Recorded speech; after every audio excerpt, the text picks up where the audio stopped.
Hello, welcome back to Mr. Arsenal podcast. Another live match of the day reactions slash watch-alongs, whatever you want to call it, whatever you want to brand it. It is what it is. Obviously, we're going to go over today's action today from all the Premier League. Obviously, from an Arsenal point of view, relive the 1-1 draw against. Again, that's what we did. As I say, we did the coverage here live as it happened. 1-1 draw against Brentford early in the day, in the late kickoff. Plus the drama in the early afternoon kickoff and the 3 p.m. kickoffs. So there's some late drama in 2 of the games at least. At one point, there was going to be no drama. It's going to be fucking Dull FC basically for the 3 o'clock games anyway. So yeah, obviously waiting for match today to start to get underway, and then obviously find out our running order, who's what where. Being that we were the draw, we'll probably be either second to last or the last one on. It is what it is. At least it's just having to relive how that game ended in the end to the bitter end, basically. And we can focus on the other teams without me going, like I did last week, basically against the match official, 1-1 draw against Everton. There should never been a 1-1 draw. It should have been a 1-0 win. But hey, it is what it is. It is what it is. If you are new to the channel, subscribe, hit the like button on your way in, get comfy, and please share the content around as well. The more you share the links to the channel and the content we do here, the faster we grow and the bigger we get known and bigger we can grow this community a lot faster, basically.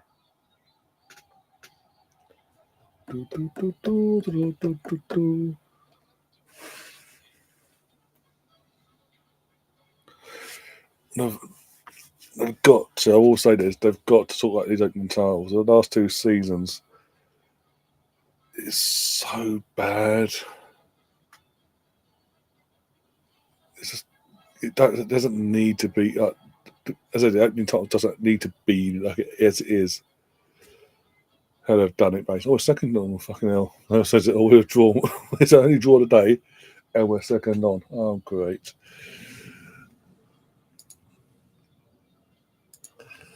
Tom's in the chat already says, "Let me tell you something, brother. Leeds. As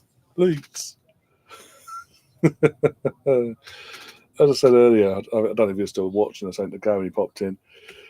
What difference a week makes if you're a Leeds fan anyway. First game up is Man City, the early kickoff against Crystal Palace at the Etihad. Yeah, fucking hell. Because then, I was rooting for you lads, your team and all that today. It was just a bonus that obviously you got the win, but also knobheads, Sheffield United, lost again. And then Chris Wilder got in Chris Wilder went over to the place, celebrating in front of their home fans. What the fuck you doing? And it literally caused chaos in the tunnel, apparently. Guess who's back? So their friend. I've always respected Plymouth. I'm sure you have. More than a shoved anyway. As I said to you at full time, puts you guys in a good position going forward in terms of the automatic spots now. As I said, I keep repeating myself today.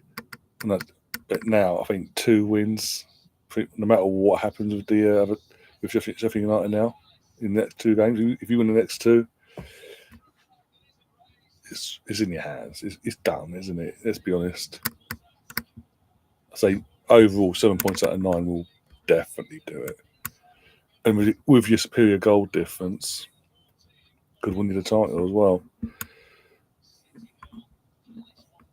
And what goes in again, what helps you in that race of the title itself for you guys is Sheffield United and Burnley got to play each other. Not was it the penultimate game or the 3rd to last game, something like that. How is it the 4th official? I've never seen that 4th official before in my life, but he looks like he should be retired years ago. Let alone he doesn't look like a Premier League wrestler. A Premier League official should do in terms of athleticism.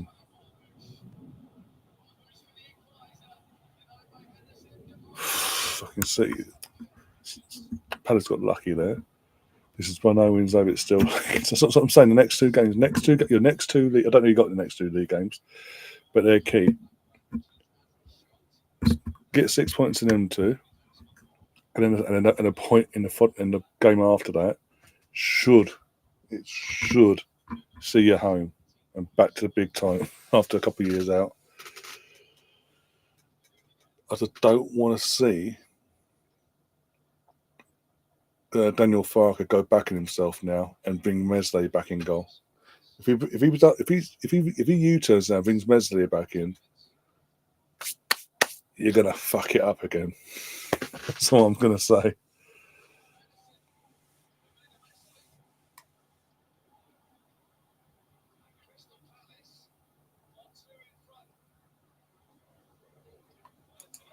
Oh, Friday. Ooh. He's got away to Oxford as well. Another team that did you a favour last week. Well, it's worked out to be that way anyway. But if it's definitely nothing planned on Friday, I may do a watch along for that if you're interested. But just again, you guys got something to fight for, so.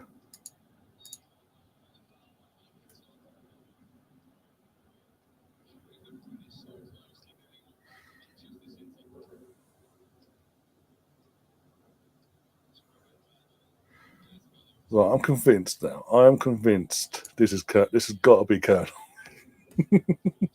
Only Colonel will say these words because he knows it'll piss off Tom for obvious reasons.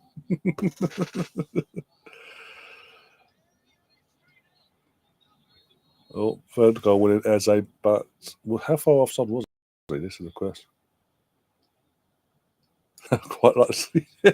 Exactly. Yeah, unless Aaron Ramsdale was at a big club competing for European spots, he doesn't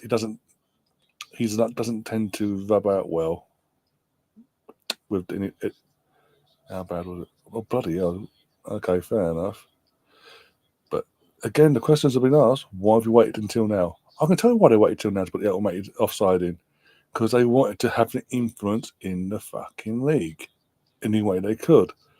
And 9 times out of 10, when it comes to offsides, without the automated system in place, they can jiggle things, so to say, to try to. If there's a bit of wiggle room, they can work away. Whereas now the automated, but there's a bit to play. But now suddenly, because there's nothing to play for in terms of the title and relegation, pretty much confirmed. Let's be honest. Suddenly, here's the automated system, guys. We did it for 1 weekend in the FA Cup. Here you go. But you couldn't have it back in October when you said it initially to be ready for, or around Christmas. And at Christmas we weren't ready. It'll be next season now. And pretty much the moment it's pretty much done and dusted with the title, relegation's pretty much done. The only things that are ready to fight for aren't even trophies. It's just who's going to finish where in Europe. Hi guys, it's working. Here you go. And no one's flagging that one up. No one's at all concerned just how randomly suddenly the system's ready to go.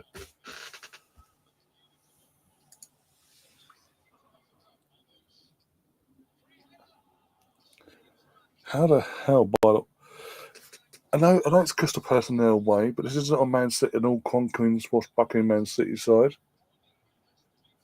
How on earth do you go 2-0 up, no matter if you're home or away, against Man City when they're not exactly, again, being honest, they're not exactly great, and you throw it away? And when you throw it away, you really throw it away.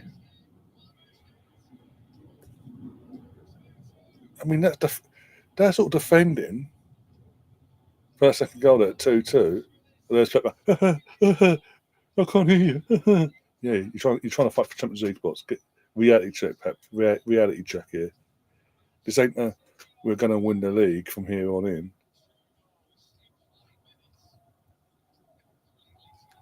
But the ball, it's that And what did Pep expect? You're 2-0. You went 2-0 down early on. Of course, the crowd's going to be fucking that low against anyone you're playing. Fucking hell. But as I say, Palace just went from one extreme of playing good football, went 2-0 up, put the frighteners on City. The second City pulled it back to 2-1. They fall apart. They literally fell apart. Ball watching, defending for second. Ball watching, defending for this third here. No one's closing down no one whatsoever, let alone the person trying to have the shot. Henderson's just rooted to the spot because Henderson's Henderson. Shocker, I don't rate. What is he doing there? What is he doing there? As I'm saying, I don't rate Henderson. That's the fourth goal. Fuck me. Oh my god. Like I knew what I said this earlier I think it was in Gary's live chat. Can we relegate Crystal Palace instead of Ipswich? Instead of Ipswich. No one actually missed Crystal Palace. They're pointless. This is pointless having Palace in Premier League. What do they add to the Premier League? Let's be brutally honest. They don't try to fucking. All the years that they've been in the Premier League, have they ever, since they've been back in it, since they last got promoted, have they ever actually tried to get into European football, be it nowadays Conference League over the last couple of years? No. Have they tried to get into Europa League at any point? No. But yeah, in the meantime, since they've come up last time round, you've had the likes of Burnley come up under Sean Dyche twice. The second time, actually, the second season back, second time round, finishing the Europa League spot.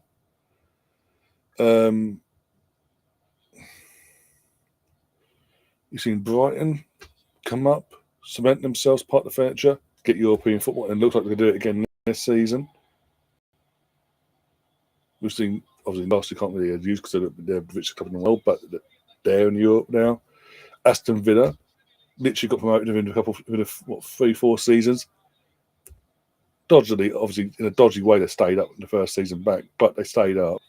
3-4 seasons later, they're in Champions League, and they're going to be in Europe again next season, one way or the other. And they were doing Europe Conference League last year. Even West Ham, for fuck's sake, under David Moyes, didn't accept just being part of Cannon for the mid-table, Cannon for the relegation and mid-table mediocrity. They actually, by the one season under the Moyes, we went back the second time round, actually pushed and tried and did things like get themselves into Europe. Crystal Palace they don't, as I say, they don't add nothing to being part of the Premier League. They're just there. And for the clubs like Arsenal's, your Cities, Liverpool's, it's 6 points basically having away. It's guaranteed 6 points having away.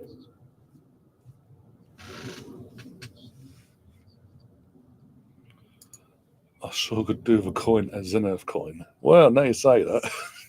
Funny you say that. Still no Leeds coin, Tom. Still no Leeds. I think you need, as I keep saying, maybe when you get promoted, they'll come down from Scotland, reach out to your team, your lads at Ellen Road, and do a collab of sorts there and kick up and do what they've done with Watfords and all and Wolves, and get your basic coin out first, and then go from there. Maybe. But on the other hand, if you're after any other football-related either Zenith coins or Zenith coin products, go and check out the website, please. Where you can Arsenal-related merchandise, Celtic, Rangers, Scottish national team, other Scottish clubs. I think there's Ospreys as well. You're an Ospreys fan as well from rugby point of view. Other bits and pieces as well. And you can check out what they've got. And if you fancy anything, if you go to be a support of the club or whatever, you can just, I fancy that. I like the look of that. Go click on it, take it to the checkout. And when you get to the checkout, use the discount code going across the screen here that obviously Zenith Coins have kindly provided us to get 10% off at the checkout. Missed Arsenal Pod, all one word, all uppercase. And if you're a new customer, they will also give you another discount code, which is another 10% off as a new customer, basically. So because when you first on your first purchase, you could get 20% off at the checkout or whatever you buy. And with our discount code, you can use it over and over again. And as I say, it's available. It's open for all products, basically. So go over there now and treat yourself an early-ish Easter present, if you will. So I don't like my money, please. Buy anything without emblem on it. without our emblem on it, yeah. Oh, Chris. This is high Hampton chaps. Oh, dude. I think you'll be saying that, slowing these sort of words this time next week, because thanks to Arsenal yet again dropping points today, even though it means nothing because we knew the title was done and dusty weeks ago after we lost to West Ham. Officially, if you win tomorrow and you win next Sunday, officially you are the champions of England, 24-25. So you're welcome.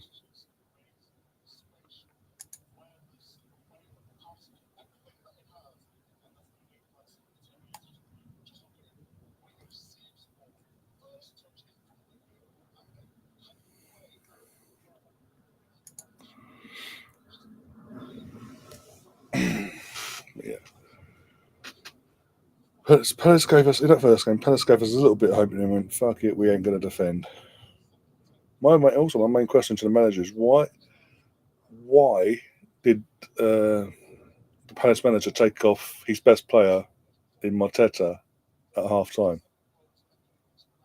It made no sense. For Will Hughes, by the way. Like, come on.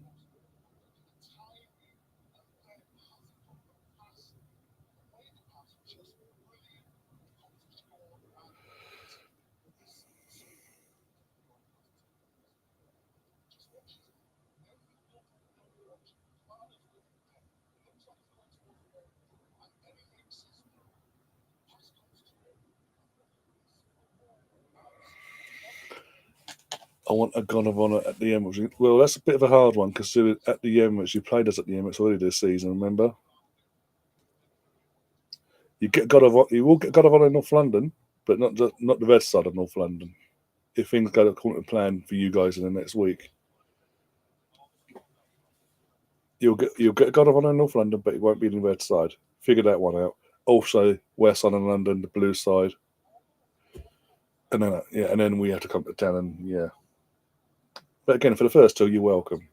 For the title, you're welcome. Oh, second game, not the first versus Everton.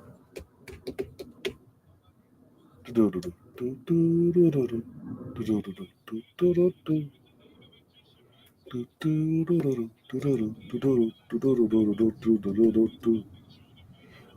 way, the reason why I say you're welcome, because we keep asking, what are you saying you're welcome for?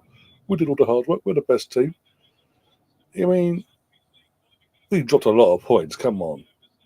I mean, a lot of fucking points. And no matter what Arteta said, after West Ham game, we just went, yeah, whatever. He was like, yeah, we're done. And you can tell, because again, look at the points that we dropped from the West Ham defeat onwards till now. Look how many points we dropped. We could have actually made it really hard for you and made you actually work for it, take and carry and drag it out to as close to the end as possible. But we just gone, yeah, can't be asked. And we've put our full focus in the Champions League side of things.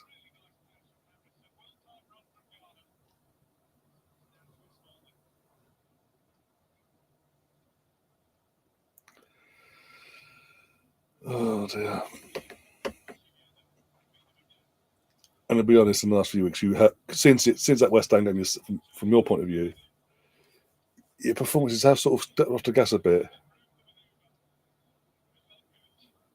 But hey, it is what it is. You've won the title. You won it weeks ago, but you're going to win it. But don't hope. As long as we do the right stuff into some of ourselves, Don't expect us an easy run next season. You may have to dig deep next year. That's all I'm saying.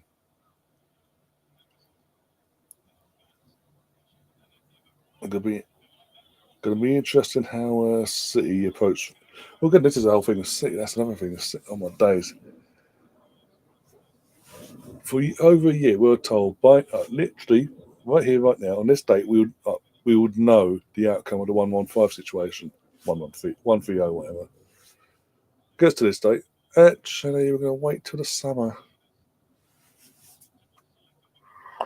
That tells me you're letting them off, and you're waiting till the summer because everyone's going to be doing their own thing. In terms of players and this, that, and the other, they're resting up, getting ready for the next pre-season. Clubs are away doing business for the summer window, or you've got a couple. You've got obviously Man City and Chelsea in America for the World Cup.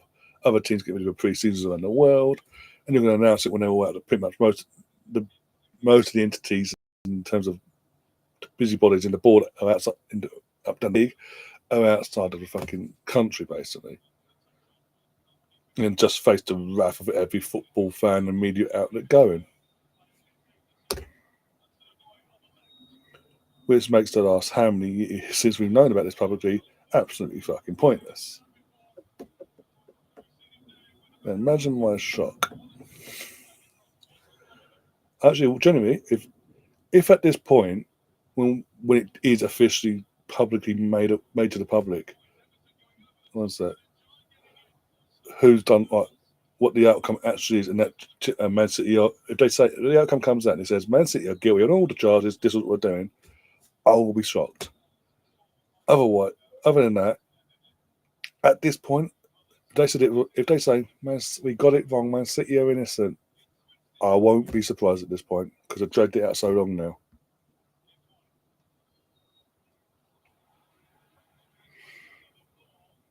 Well, Chris Waters back. I thought he was out for the season. Okay.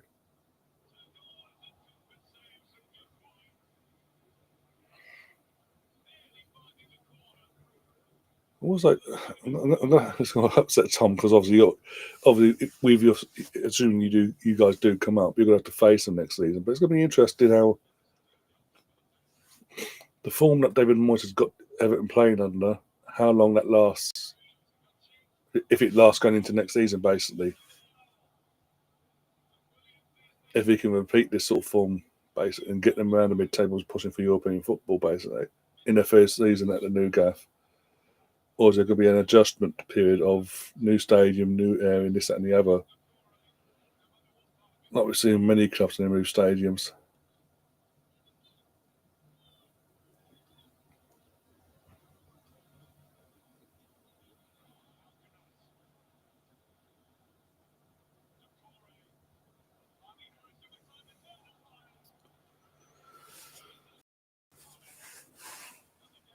Again, I keep saying it's highlight form, but it's been the Forest Everton game was end to end by the looks of it.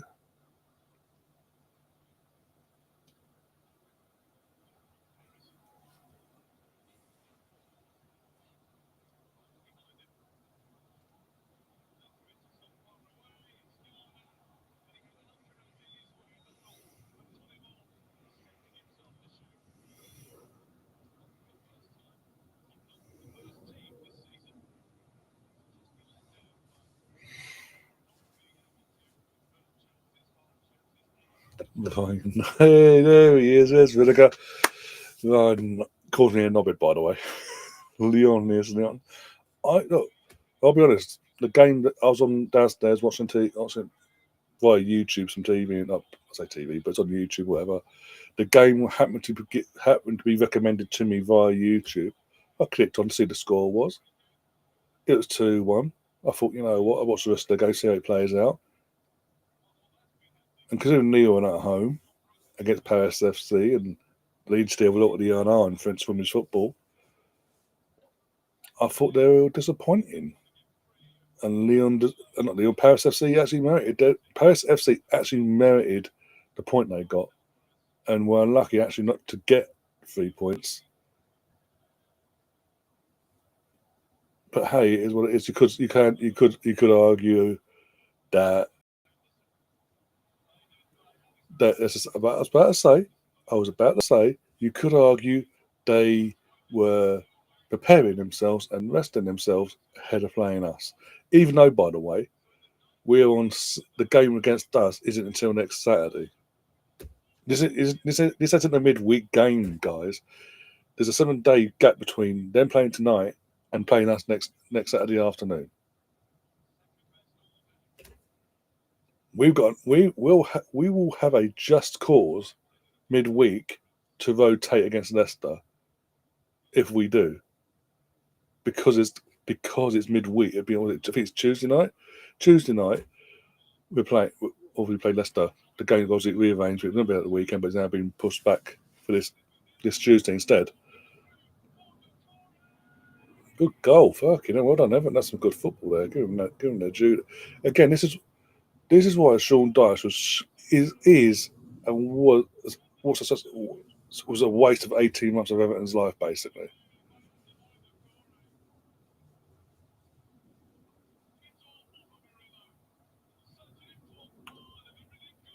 But yeah, so Tuesday night we played Leicester. It was meant to be next weekend, but because of Champions League and that being on a weekend, we got moved back to a Tuesday night. So that's okay. So we got Tuesday, then we got Wednesday, Thursday, Friday, 3 days. This is Arsenal here. We've got 3 days to prepare for semi-final. Thank fuck we're at home, but we've got 3 days to prepare for it. And plus the midweek games at home anyway. So, but either way, we have 3 days to prepare for a game in a semi-final. Lyon, the women's team, have 7 days. I mean 6 technically because they played tonight. But you know what I mean. 6.5. I'll give it 6.5. Fuck it. They have longer to prepare and they're rotating.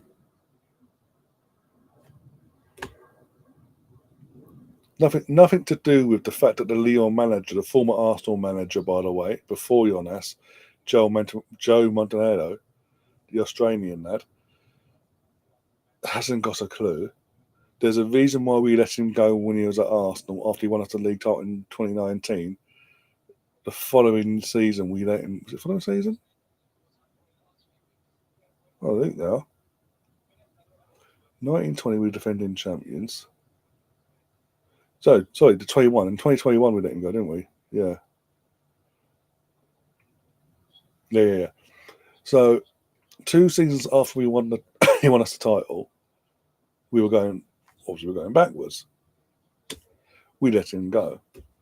And again, whilst he was at Arsenal, built and doing, and after we won in that period of winning that our last league title,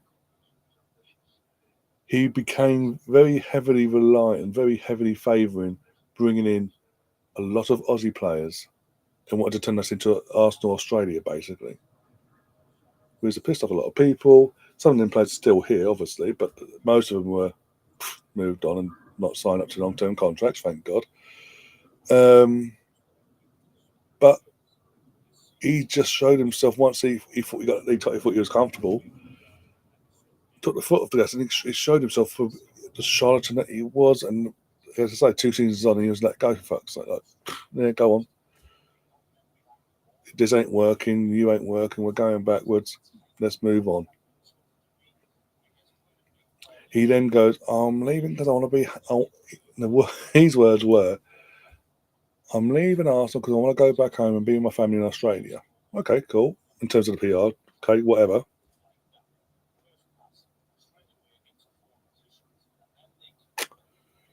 What did he go and do?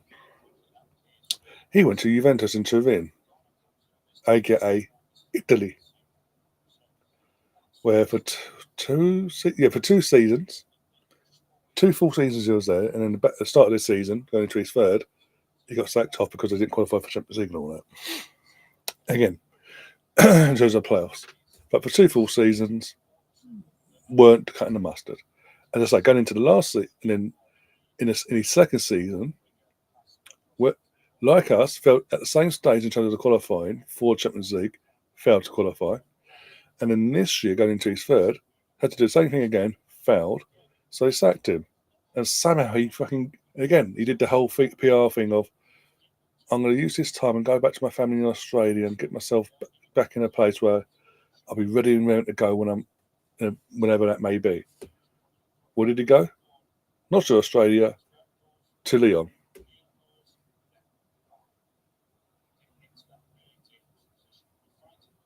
And now there's talk of him, and there's genuinely, after all this talk about fucking Australia, there's now genuine talk that he's going to leave one of the best women's clubs in Europe and go manage a national team in Australia. Fucking hell. Cooney Cross wasn't signed by him. She's been signed recently by Jonas Eidevall. But again, you're not getting my point. When we won, after we won the 2019 title, he went very heavily on pretty much any signing we made had to be Australian, had to be an Aussie player, no matter what. And go look at the players we brought in under him, and then you go and see who's survived once he left, who's still here now. Caitlin Ford, Steph Catley. I think that's it. Out of all the Aussie players we brought in. They're saying Cooney Cross was brought in on the side of us. I'm not going to. Having 3 players in the entire squad that are Aussies, in terms of senior players, I'm not going to complain.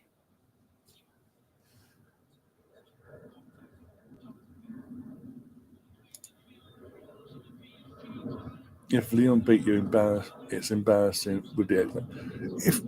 If he does what he did at Arsenal, did at Juventus, yes, it would be embarrassing. It's down to the players. So again, he's made a point of rotating tonight, 7 days before playing us. When we're going to have 3 days to prepare after Tuesday night for this Champions League game. He's got a full week to prepare now. He's got no excuse, but there will be excuses. I mean, look at tonight. With all due respect, we've taken on our Leon should not be dropping points at home to Paris FC.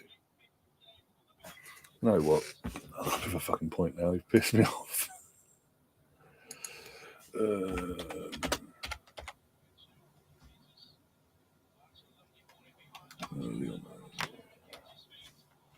By the way, next game on Southampton versus Villa. We all know that ends.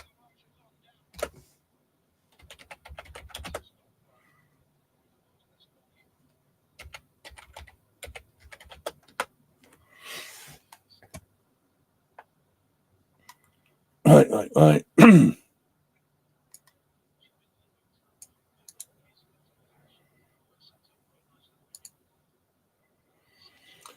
Look, it's Wikipedia. Let's prove a fucking point now. Fuck this.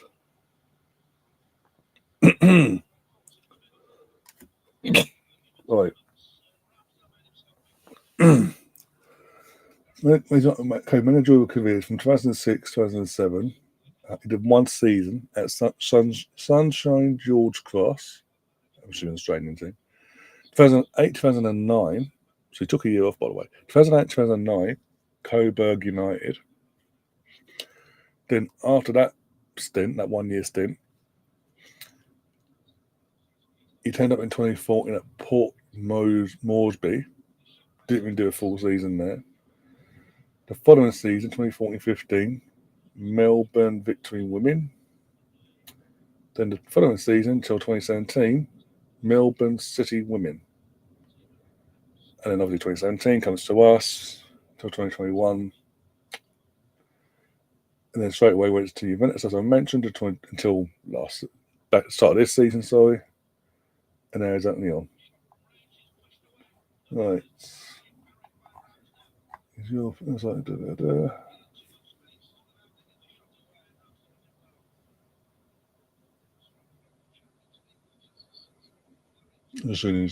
it there?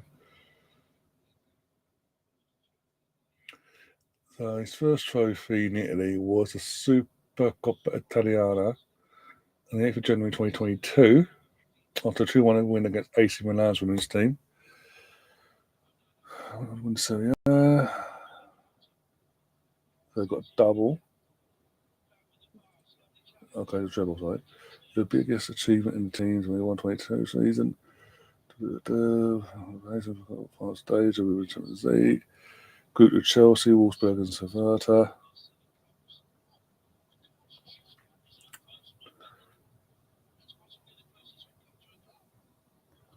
No.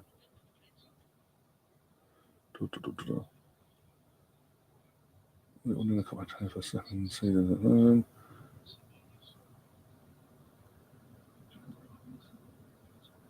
So he won one league title. In his entire time at Juventus, he won one league title and a couple cups. Basically, he's not meeting. And then literally, as I say, that he was obviously, as I say, he was sacked just at when they I'm trying to think now.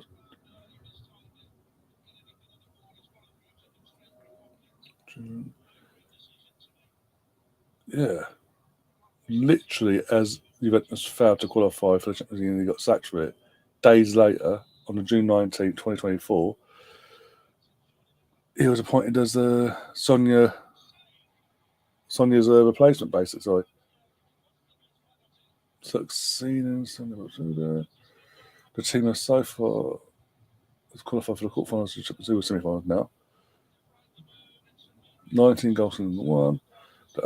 They currently sit 7 points. This is when they did, I don't know. They haven't updated it since obviously tonight, but 7 points clear of second place in the French D1 with 9 matches to go. We've got 8 games to go now, so and they drew.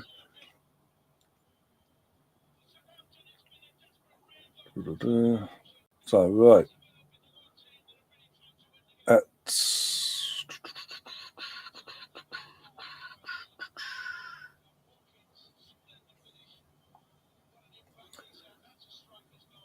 so its overall career win percentage, according to Wikipedia, as we speak, is 77.01%.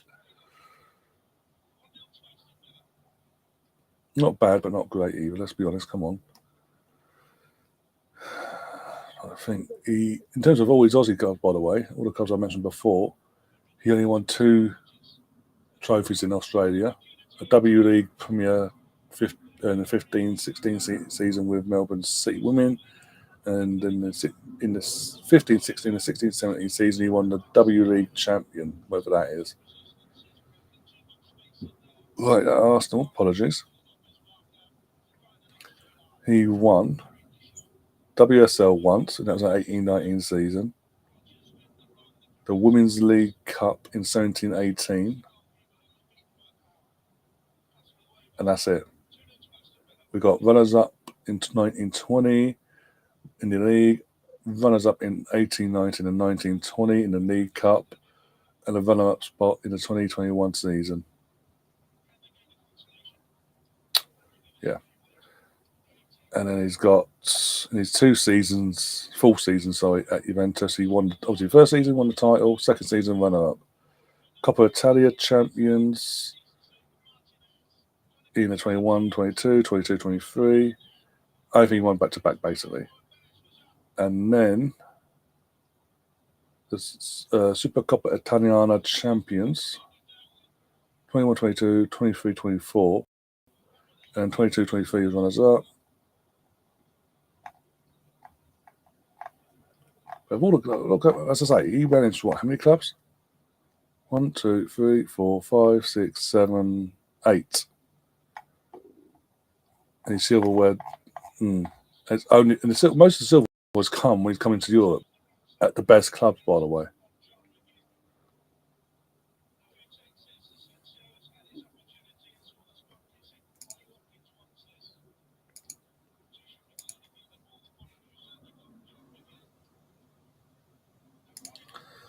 If you say so. If you say so. You brought it up, not me. I won for penalty here. Asensio, the second one. Oh, for Asensio's, he's a okay. So he missed the first penalty, Asensio. He takes the second one. He missed it. Instead of the ball, the second one, the ball comes up back into play. Instead of chasing it down and trying to tap it in, he turns around and throws his arms in the air. And then when he does see it get knocked in, he's just like, oh, whatever.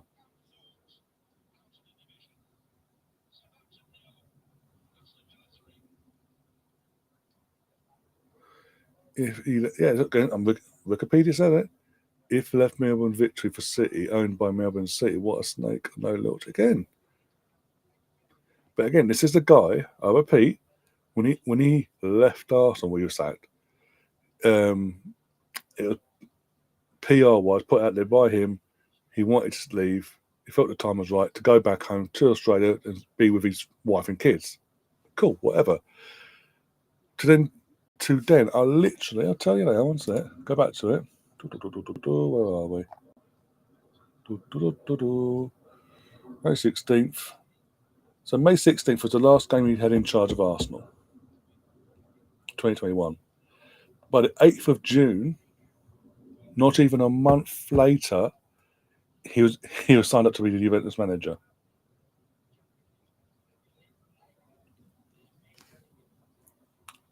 Yeah. And again, when Juventus got rid of him, he's used the same party line again. And where is he? At Lyon.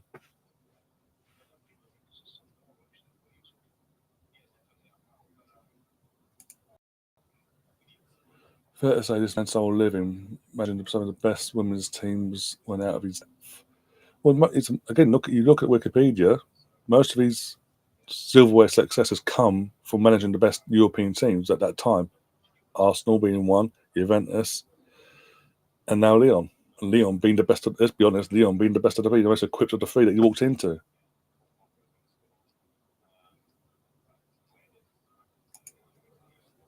He might win then. If this was a Sonia Lyon, I'll write you off.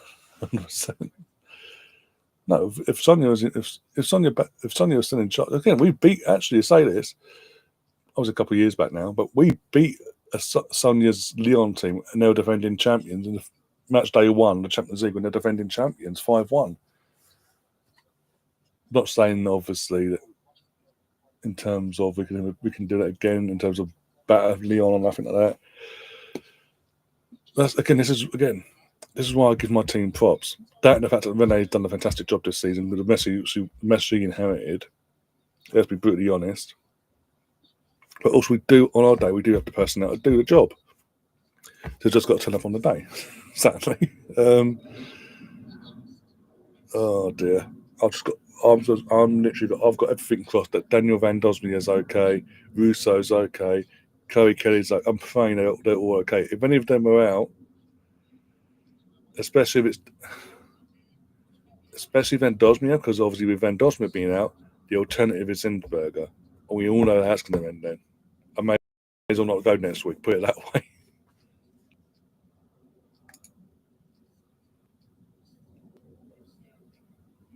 Yeah, but at least my point is, at least she'd won it. She'd already won.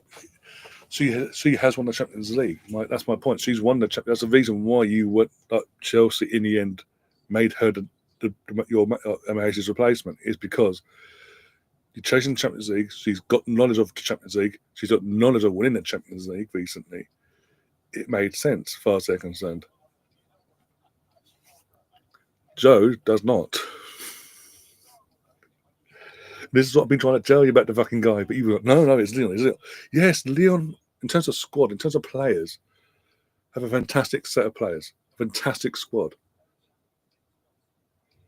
There's a reason they are constantly up in the semi-final/final every year for the Champions League.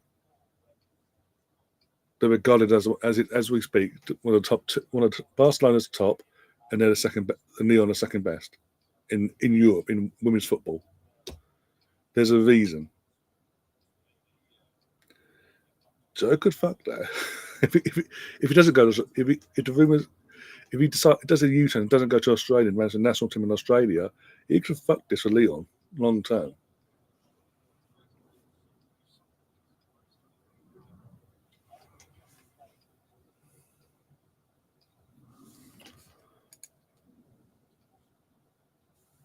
We're getting Modern Warfare 2 and Modern Warfare 3 and Master Ryan, maybe a playable multiplayer, can't wait. Let's see what they do. But again, we had the VMARK. we've had remasters recently, haven't we? In the last few years, was it the GTA trilogy remastered? And look at a pig's ear that was.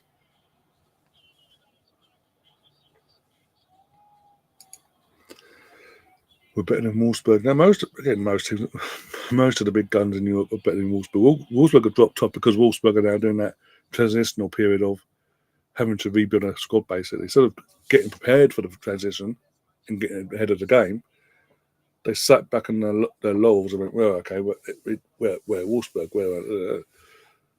It's bit on the arse, as we've seen for the last 2 seasons now. In the Champions League, I mean, anyway. As I say, top 2, Barcelona's top, Lyon second, and then you got anyone could be the third, fourth, fifth, and all that mark in terms of whatever order. It's all personal preference on that side of things, but it is what it is. Here we go, the Arsenal. Then let's get this out of the way.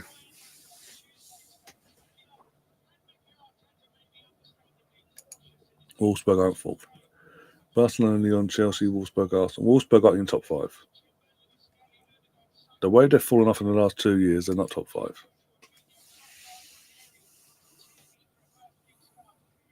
Let's be brutally honest.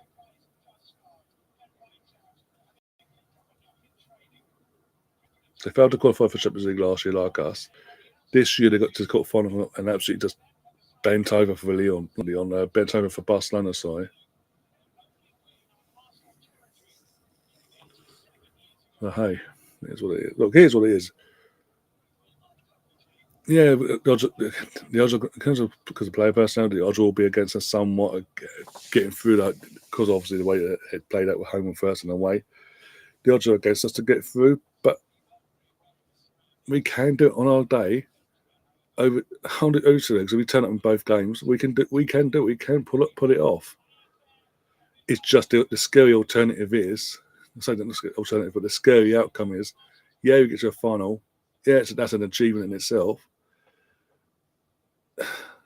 Knowing more likely it's Barcelona waiting for us in bloody Portugal, basically. It's like, not again. Oh dear. I cannot do a repeat of the men's team in 2006. I cannot, no. Because I'll be honest, Barcelona, they're like, even though, again, one-off games, anything can happen, but in recent times, they know this Barca team knows how to get over the line. And the one player we've got from Barcelona, Mariano Cadente, knows that as well. So she may have some insider knowledge, very unlikely. Took them a year to fix the cheat chain. Exactly. Look, yeah. And the bugs were there from the get-go.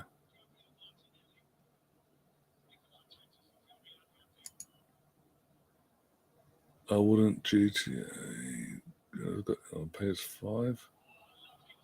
Looks like it's 10 to 15. It's 10, in fact, it's 10 bug.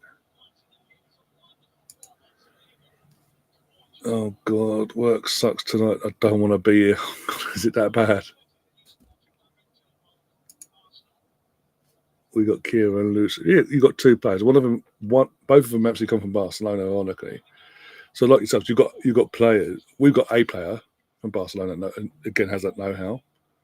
You got 2, but Barcelona have got the entire squad, pretty much.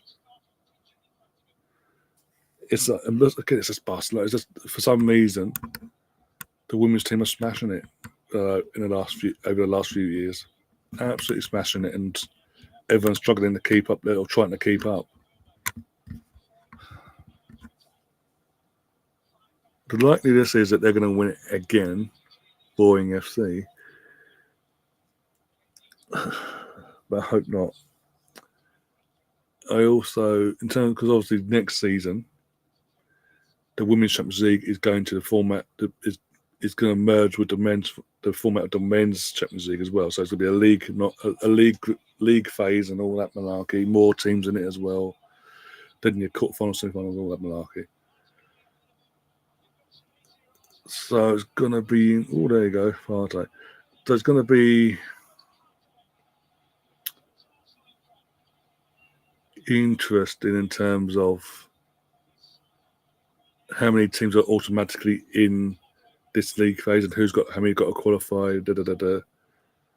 and how many more teams that we don't really see of regularly that can actually benefit out of this new format and progress the women's game that way from a European point of view, that might actually at some point help knock Barcelona off their perch.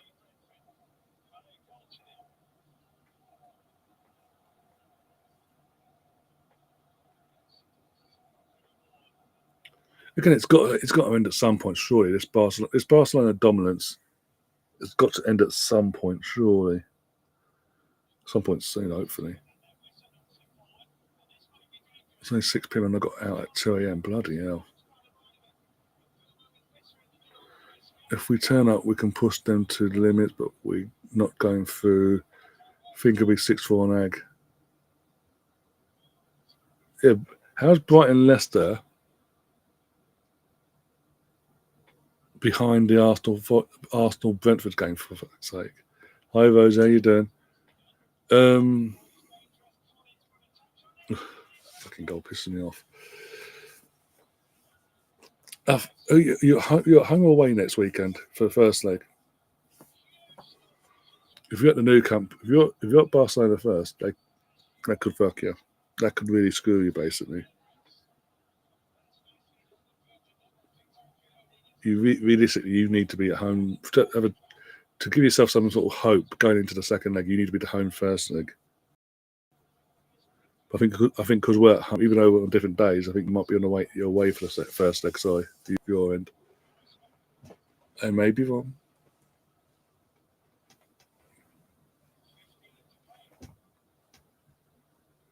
Could that mean like, well, does it? Let's be honest. It means that this taking the ball off the goalkeeper and from Saka taking the ball. Sorry, Saka taking the ball off the goalkeeper here, and then they're not actually having the shot to finish it off. Shows the rustiness of Saka there, because an unrusty Saka gets that ball around, gets around the goalkeeper, and that's the shot.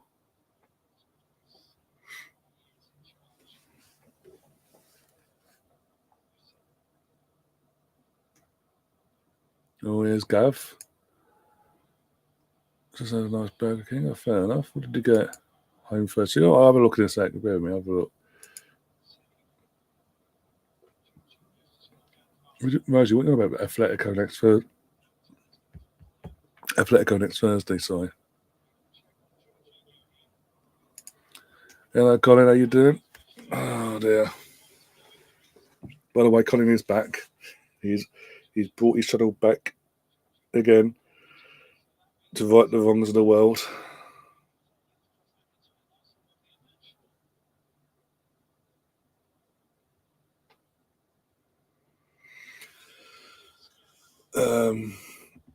And yeah. So yeah, if you haven't already, go and check out. Sorry, put Colin back that. But yeah, if you haven't already, guys, go and check out Colin's channel and subscribe to his channel. Quick, get his channel back up to where it needs to be, and promote the life out of that as well.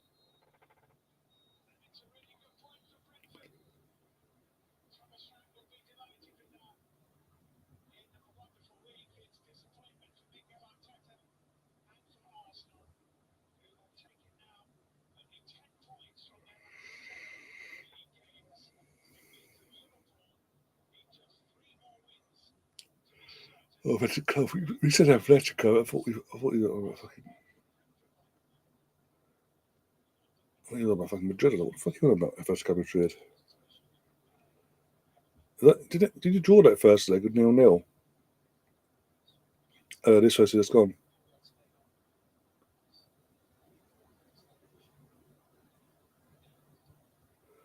Thanks, Tops, for that, bro. Oh, what did he ever chat with you? Did he convince you to come back?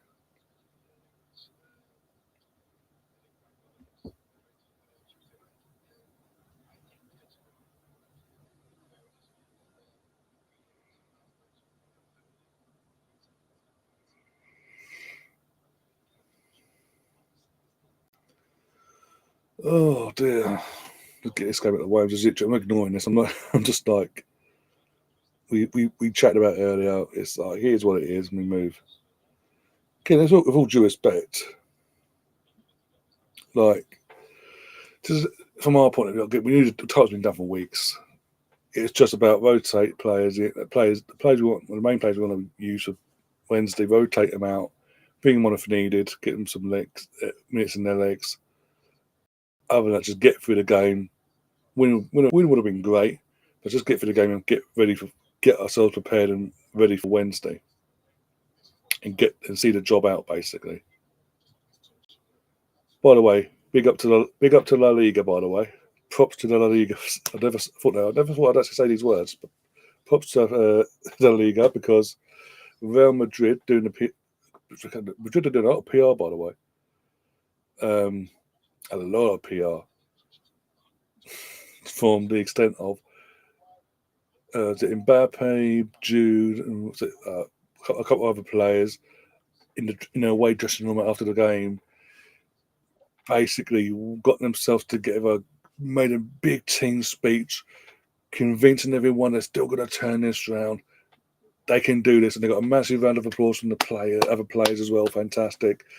There's going to be they're currently putting together an emotional video to show the players half hour before kickoff to get them motivated even more to get the job done.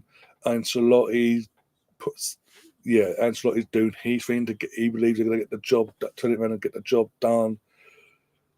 Yet they've gone to La Liga and asked them to move their game from tomorrow to today. And even though the other club agreed, La Liga went, back off. No. Imagine La Liga telling Real Madrid where to go. Who would have thought that in 2025?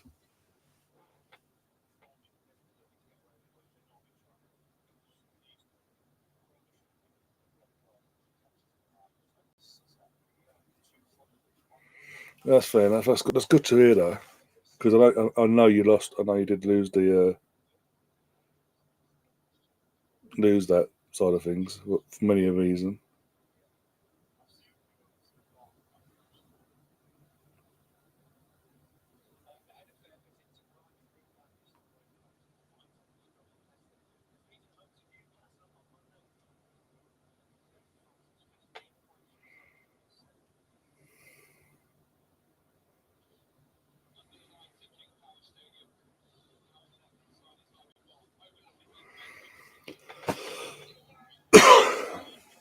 Barcelona did that because when I checked earlier, I think it's first half. It was 0-0. Go says I got £26 special thing, so I've got 2 Whoppers, 2 cheeseburgers, fucking hell, 4 fries, and a last Ben & Jerry's ice cream, and 6 onion rings, and I got £8 off. Fair enough. That's a lot for £26. From Burger King as well. Fair play. Athletic Club versus Man United final, like 2010, written all over it.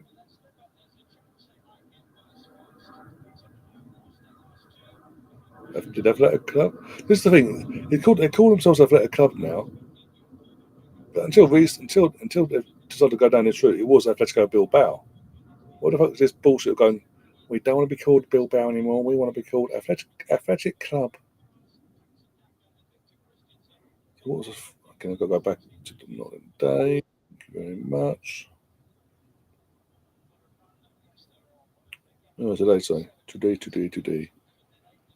Oh, 1-0 though. Yeah, but it was an Oggy as well. Okay, hell. And who have Real got tomorrow then? Oh, but fucking no, Real. I mean Atletico. So.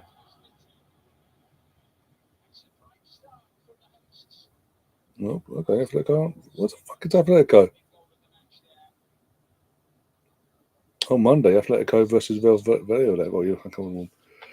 That's his first goal since January. Fuck, it says a lot. God, I find that stuff is long. What could be fucking long for? Tottenham were used to giving God of Honours. Let's be honest. They're not used. They're not used to being the team getting the God of Honour. They're used to giving the God of Honours.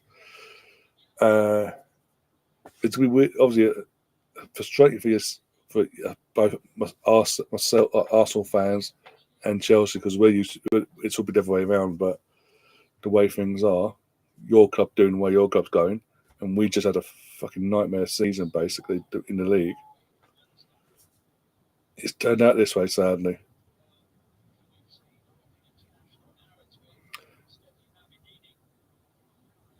Real Madrid versus Alves. Yeah, that's what I'm saying. So yeah, Real Madrid wanted that game moved to today, so they had more time to prepare for the comeback tomorrow.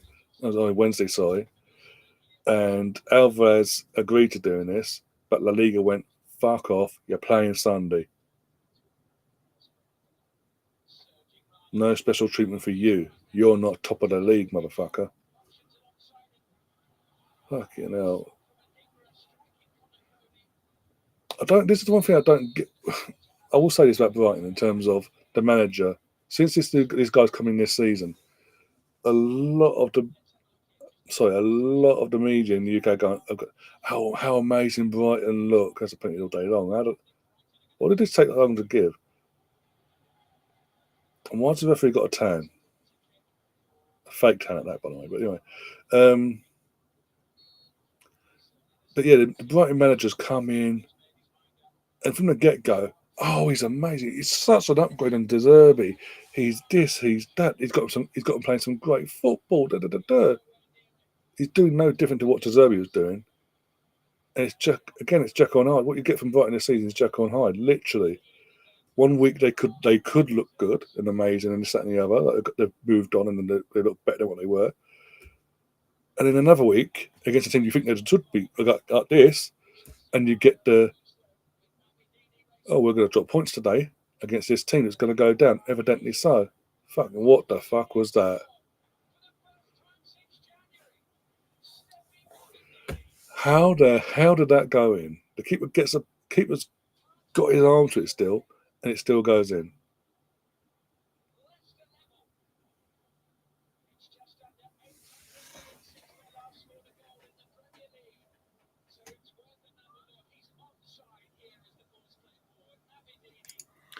They don't look any different to Potter's Brighton. That's the point. But everyone makes lyrical about this guy. Like he's some this manager. He's some messiah. And I'm just like, how? It's it's weird how our media treats certain managers at certain clubs when they're doing nothing different to anyone else previous to them. If this Brighton side under this manager is so amazing, why do they struggle against a team that's going down? A team up till today hadn't scored since January, like you mentioned in the chat.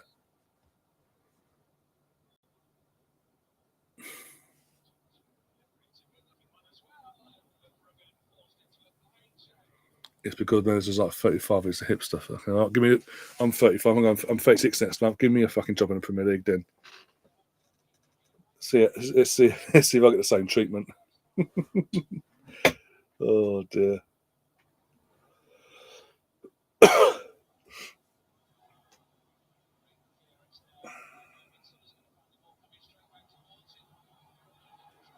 How's that not a penalty? How's that not given straight away? I'm sorry, what? He's literally grabbed him around the neck and basically rugby tackled him to the floor.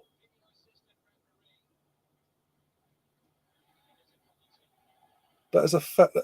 The fact that both penalties for Brighton have gone to VAR because the referee on the pitch didn't give said penalties in the first place is ridiculous.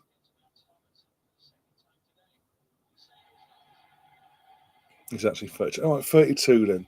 He's a few years younger than me. Still, give me a fucking job. See if I'm doing the same thing, see what treatment I'm getting.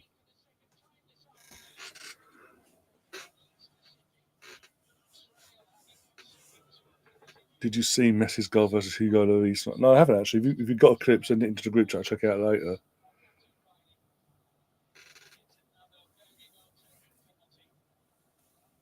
Oh dear. Gav, in terms of tomorrow, I'm not remembering it.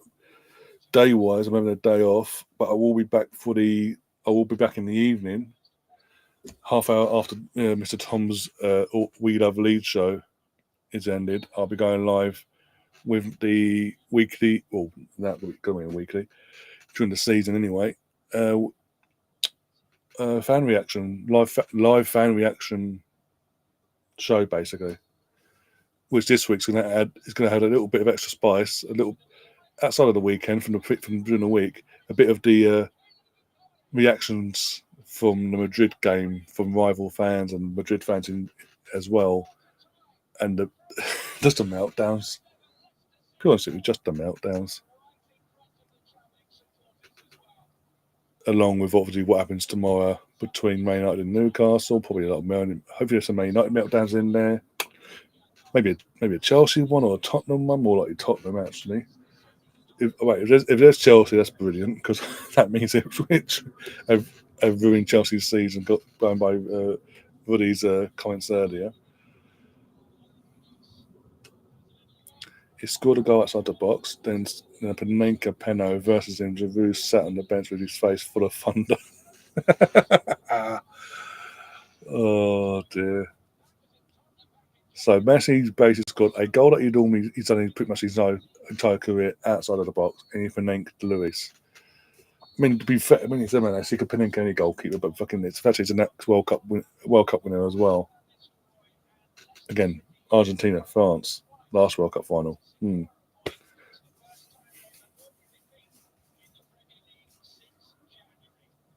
Did you comment on the Arsenal video, the rival one? One of them. I definitely did one of them. Can't remember which one. I know my pup got mentioned in the Arsenal one. I know that much because I was ready for the comments.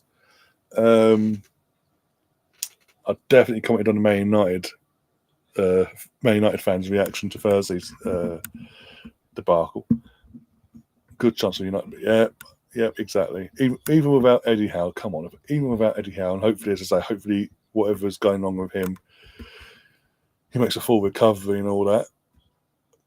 But you'd expect Newcastle at St James's as well to do a job in United.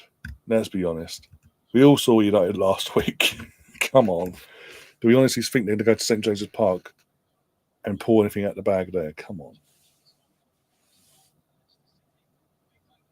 Just came in, says to fan, very mild. Yeah, it's warmish outside, I'll give it that. But, yeah. Make the most of it because was it Tuesday? According to the forecast, it's going to be pissing down again. Woo-hoo. League judges might retire from playing football. He said he's playing senior league. I don't know.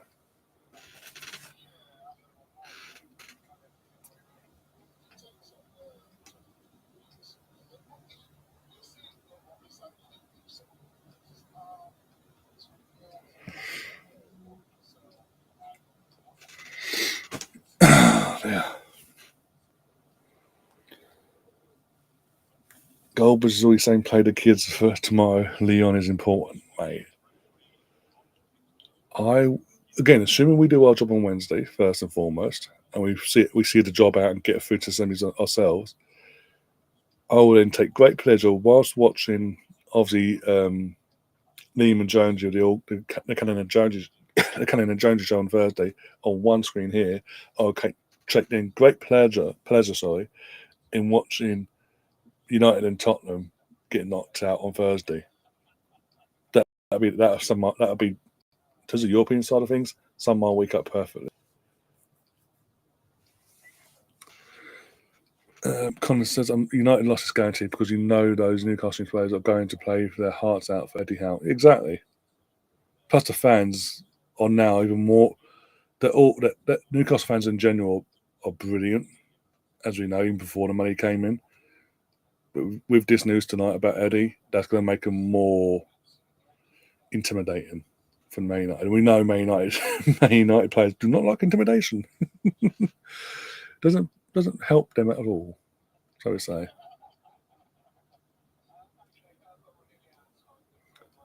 Don't miss United being good. Ryan, United is the original rivalry. It is. This whole Man City Liverpool thing never. It's a rivalry of the modern. No, it's not. It's proven it this season. Throughout the season, the 2-2 draw between us and City, Liverpool fans. Well done, City. Good on you. You're stopping them Cockney bastards. Da, da, da, da. When they're 2-2 against us in Liverpool at the Emirates, City fans doing the vice versa of that. When we pumped City 5-1 at the Emirates. Don't worry, City. We'll deal with them. We'll see this through. We won't let the side down. How's that a rivalry? How is that a rivalry? You're meant to loathe each other, like the hate, like the disdain of that team is going against me and potentially stopping me, my team winning league titles, winning the cups, winning in Europe, this, that, the other. That's the whole thing. That's the whole to and fro with United and Arsenal. Stand to the Fergie and Wenger initially. The fact they want to kick the lumps out of each other on the touchline. The players then fed off of it. The fans then feed off of it, and it is a rivalry beyond anything else. Nothing will come close to it. And the fact that they tried the Sky and all that have tried to make this Liverpool Man City thing a thing over the years, it's not a rivalry. For one thing, in the year of what they're calling this rivalry between Klopp and Pep, Klopp won one league title, Pep won the rest between them two. That's not a rivalry. That's a pest basically. Whereas when it was Fergie versus Wenger, 98 Arsenal won the title. 3 years on the bounce then, United. Then we win the title again in 2001, 2002. They win the title. Then we win it again undefeated in 03, 04. So we win 3, they won 4 out of 9. That's what I think now. They won 3, 4. No, so they won 4.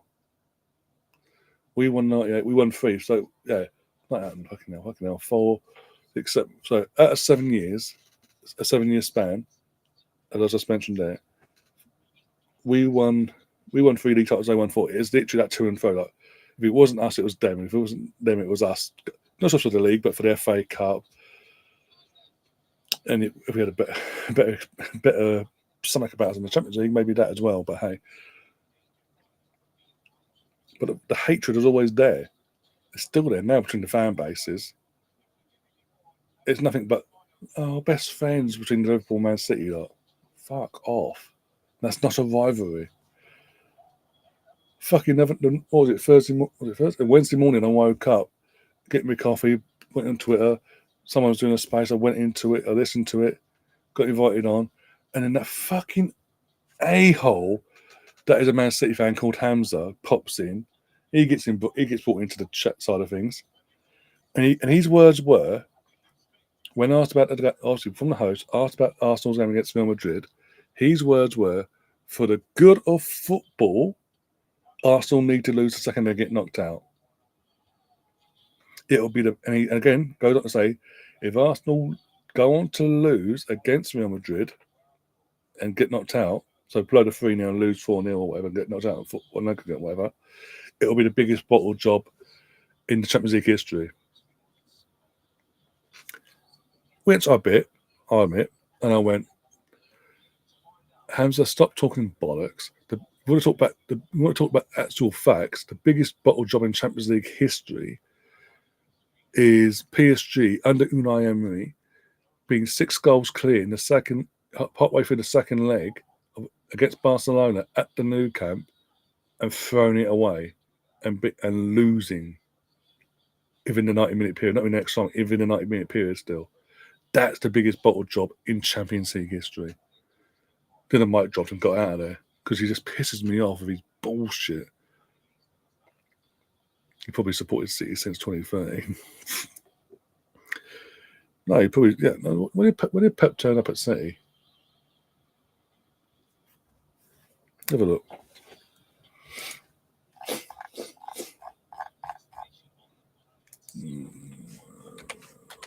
Okay.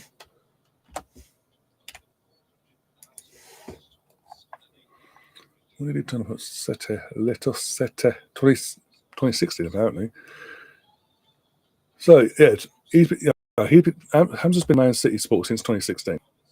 Because prior to that, he was a Barcelona sport, and an Arsenal, and a Real Madrid. And he can't deny it because the voters are out there to prove it, no matter what he says. I've been a Leeds fan through the bad times.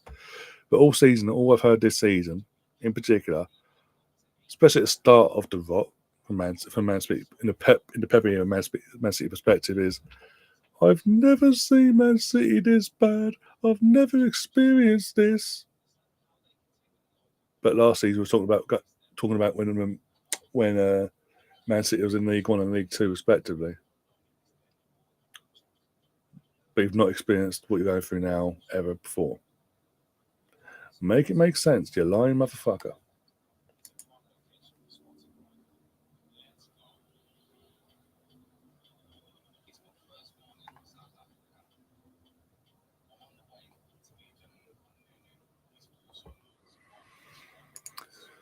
There used to be top four where they would be everyone else. When the top four played each other, they decided to, exactly that used to be the case, and then obviously Man City come along and fucked that one up eventually. But yeah, what James has said that there's no way he would have said that. Who's on about now? What are we on about?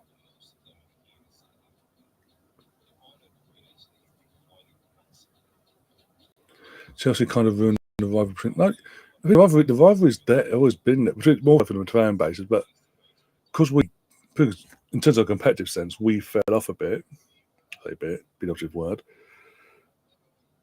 You guys just took over the mantle, basically, for a bit.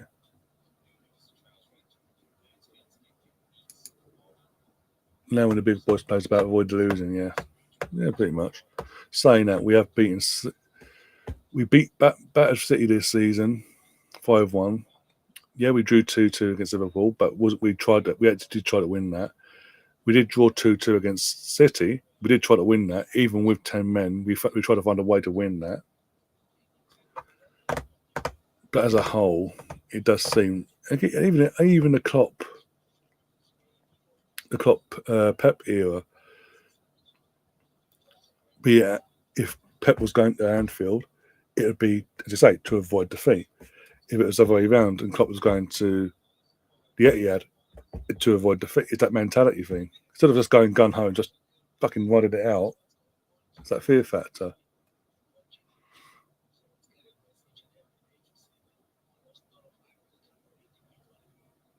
What are you on about, Gav? I'm fucking confused now.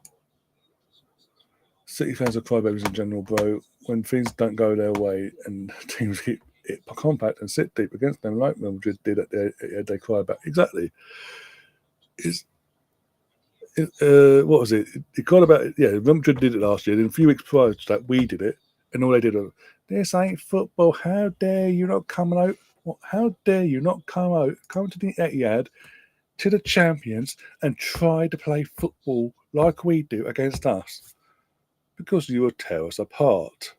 No matter how good we are, you will do that to most teams.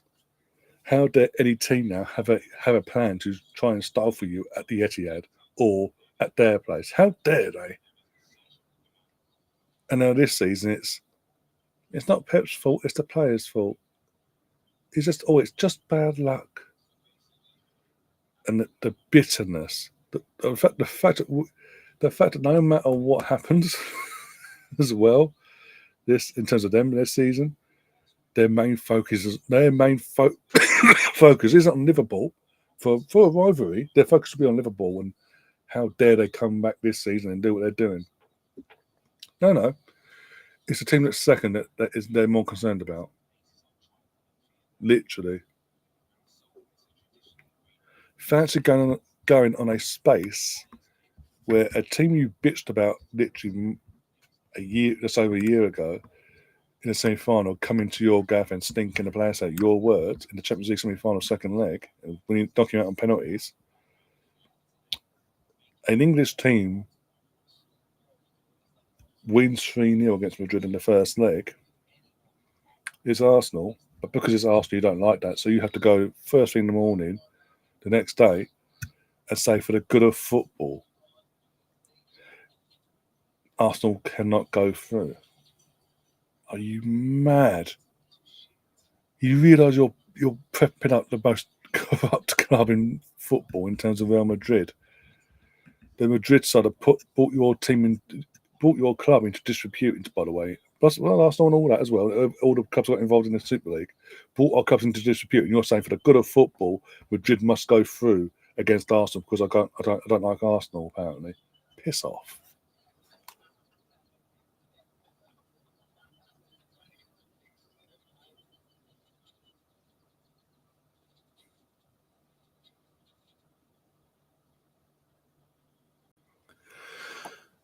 What you said about no, I've never said that, Gav. Nice try. Move on again. Nice try, Gav. That's a sub to the channel, by the way, Colin. There you go.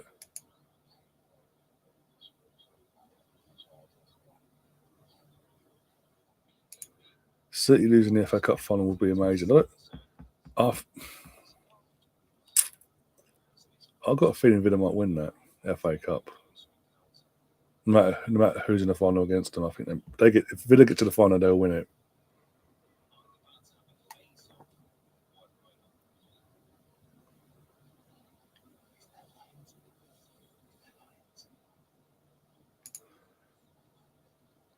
I admit Arsenal need to beat Madrid, but I don't want them winning the Champions League. That I understand, because obviously we're the London rival. We're both London rivals. You don't want to see us try and get a trophy closer to what you've got, basically, as well, and you not having that over us, basically.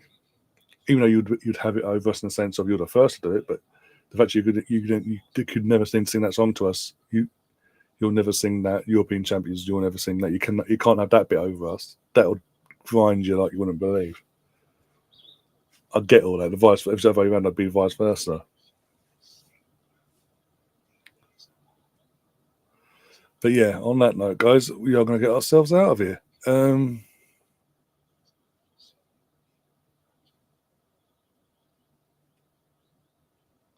not Jamza, Hamza. Fucking hell. Jamza's not Man City. Hamza. Hamza's a Man City fan, in inverted commas. Who on Twitter, X, what we want to call it, is the biggest fucking football troll going. Dishes it out against any other club, be it United, Chelsea, Arsenal, but slightly Liverpool, not as much, and Tottenham and all that, when things don't go well for them. But the second it turns on him and his team, oh, you can't say that. We're the amazing Man City and Pep Guardiola. Fuck off.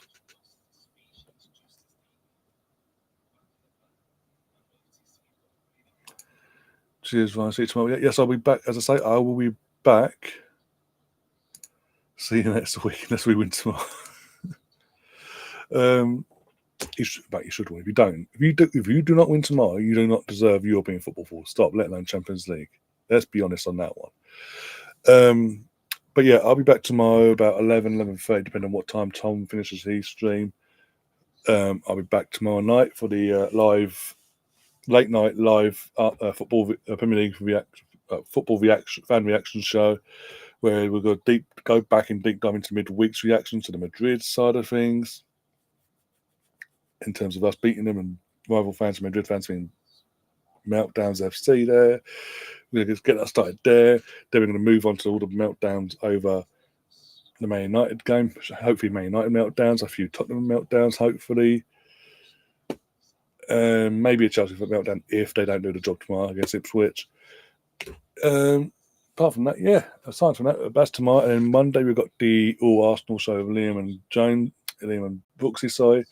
The quiz on Tuesday, the Ultimate Who Am I quiz on Tuesday, Champions League second leg Wednesday, Cannon and Jonesy on Thursday, and potentially, maybe, because there's nothing in the slot for Friday, maybe a neutral watch along between Leeds and Oxford and Leeds in the Championship, as Leeds look to get themselves back in the Premier League. You know what? It's again, obviously it's there. There's something at risk basically from a Leeds point of view. So why not? Well, we play that one by ear, and then obviously Saturday, I'm at the Lyon game, but we'll make sure you got a watch along here. Plus, I'll try and film some content while I'm at the Emirates, so you got a little bit of a vlog as well to look back on. No matter how the game plays out, match of the day later on next Saturday evening, then Sunday Ipswich versus Arsenal at Portman Road.